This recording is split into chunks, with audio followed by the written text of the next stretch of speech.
understand Dalí, you have to see him not only as a surrealist painter, but also as a surrealist writer, and I'd argue a surrealist person, if that's possible.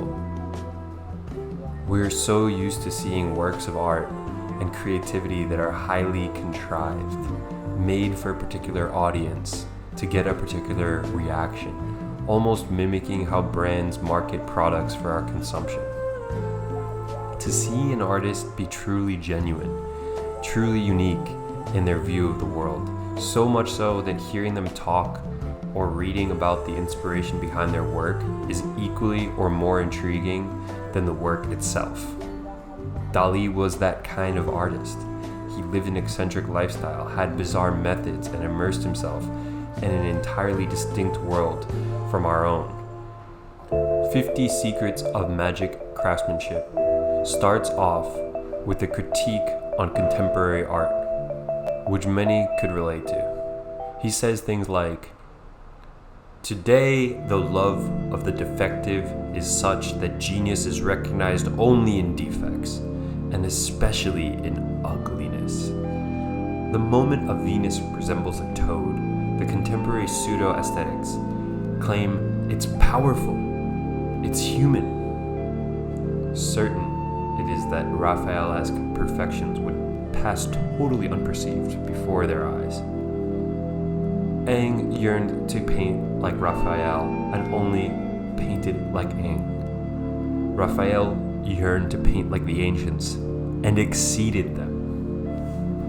Dalí then goes on to recount a 1936 visit to a Paris exhibition where he remarked that the door was the most skillfully painted work in the exhibition, and then goes into detail about how the worker who painted the door was capable of painting any of the works in the exhibition, but those so-called painters could not in turn paint the door with the same skill as that worker. If I could summarize Dalí's sentiment, he felt that contemporary art had gotten lazy and some ancient wisdom had been lost. That wisdom simply being effort. He talks about the mystery of patina, the phenomenon of works of art or craftsmanship that get more beautiful with age. This is the only fair and truthful marker of quality. When the hype has long faded away, when the styles have shifted into future trends and novelties, which works of old remain? Do they get more valuable, more beautiful each year?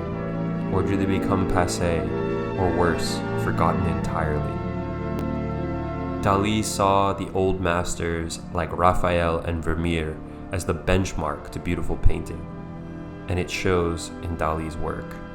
Iconoclastic and original, yet foundationally classic. As Dalí puts it, begin by learning to draw and paint like the old masters. After that, you can do as you like. Everyone will respect you.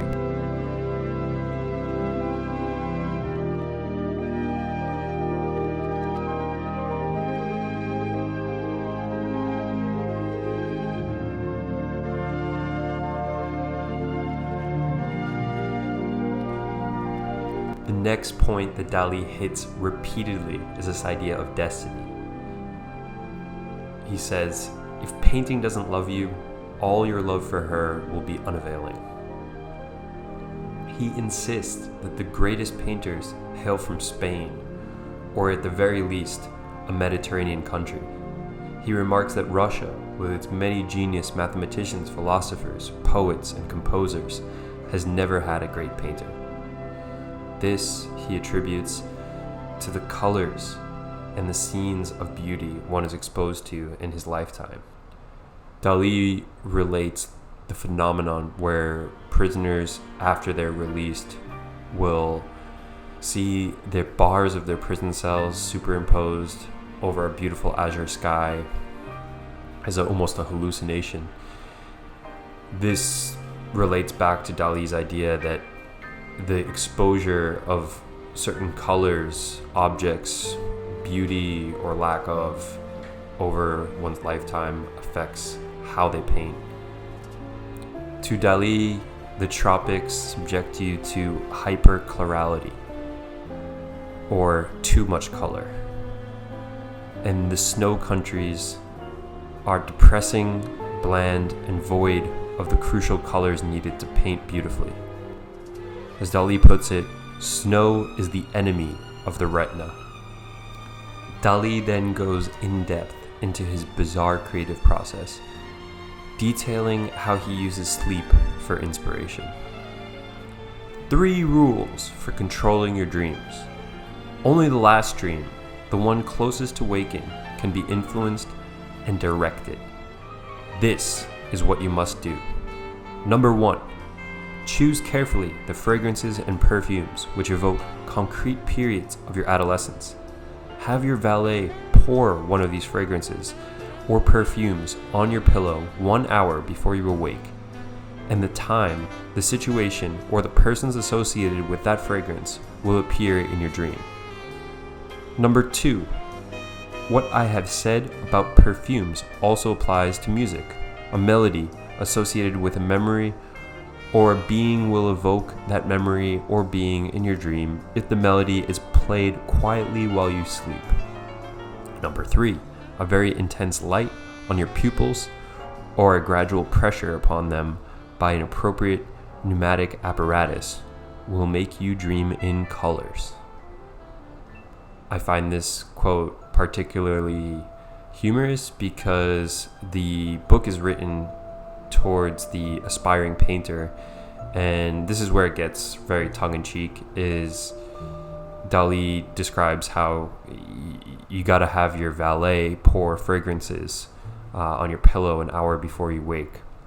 Now, I'm sure the average aspiring painter doesn't have a valet at his bedside or her bedside to pour these fragrances. So a lot of these things, like the previous comments about how important it is that you be born in Spain, it seems like the entire book is written to confirm that Dalí was destined to be the savior of contemporary art, and everything aligned to make him who he is. It seems like that he really believed that, and the book is just kind of written to reinforce that belief, that the only person who could follow all of these instructions is really Dalí himself. He also describes his famous slumber with a key method, where he details, in order to make use of the slumber with a key, you must seat yourself in a bony armchair, preferably of Spanish style, with your head tilted back and resting on the stretched leather back. Your 2 hands must hang beyond the arms of the chair, to which your own must be soldered in a suppleness of complete relaxation. In this posture, you must hold a heavy key, which you will keep suspended, delicately pressed between the extremities of the thumb and forefinger of your left hand. Under the key, you have previously placed a plate upside down on the floor. Having made these preparations, you will have merely to let yourself be progressively invaded by a serene afternoon sleep. Like the spiritual drop of an anesthetic of your soul rising in the cube of sugar of your body. The moment the key drops from your fingers, you may be sure that that noise of the fall on the upside down plate will awaken you. And you may be equally sure that this fugitive moment, when you have barely lost consciousness and during which you cannot be assured of having really slept, is totally sufficient, insomuch as not a second more is needed for your whole physical and psychic being to be revivified by just the necessary amount of repose. Dalí also details his sea urchin telescope, which he uses to evaluate his painting and guide inspiration by drilling a hole through a specific species of sea urchin and looking through it. Another interesting method he mentions is his use of an arenarium, which is a hoop made of an olive wood branch with a spider's web in the middle. 5 of these were to be created and then aligned towards a crystal bowl full of water, aligned just right to reflect a beautiful landscape, ideally near the place of your birth. Dalí says, "Looking through the 5 cobwebs, you will be wonderstruck as you see the bowl, by virtue of the rays of the setting sun, become irradiated by the most subtle and golden mother-of-pearl tints of thousands of rainbows. Remain where you are, marvel at the vision, which will appear to you one of the most ineffable sights you have ever seen, though you are as yet unable to explain your ecstasy."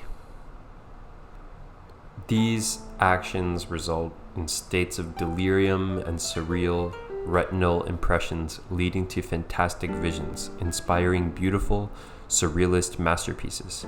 As Dalí puts it, "I know that this is the first time in history of humanity that artistic creation has been dealt with in this fashion. But this is not a reason that can prevent me from writing this treatise, which, no matter what I do, is condemned beforehand to be the most original in the 20th century." Dalí writes beautifully, fantastically, and frankly, bizarrely, in a work of surrealist literature that gives us a window into the mind of a creative genius. If this video sparked your interest at all, I recommend that you seek out this book, 50 Secrets of Magic Craftsmanship by Salvador Dalí. It's not the easiest read. Sometimes it's hard to wrap your head around what he's talking about, but it really gives you a window into the mind of a surrealist person, which is who Dalí was at the end of the day. Just a very interesting man, a very interesting painter, writer, personality. Thank you. I hope you enjoyed the video.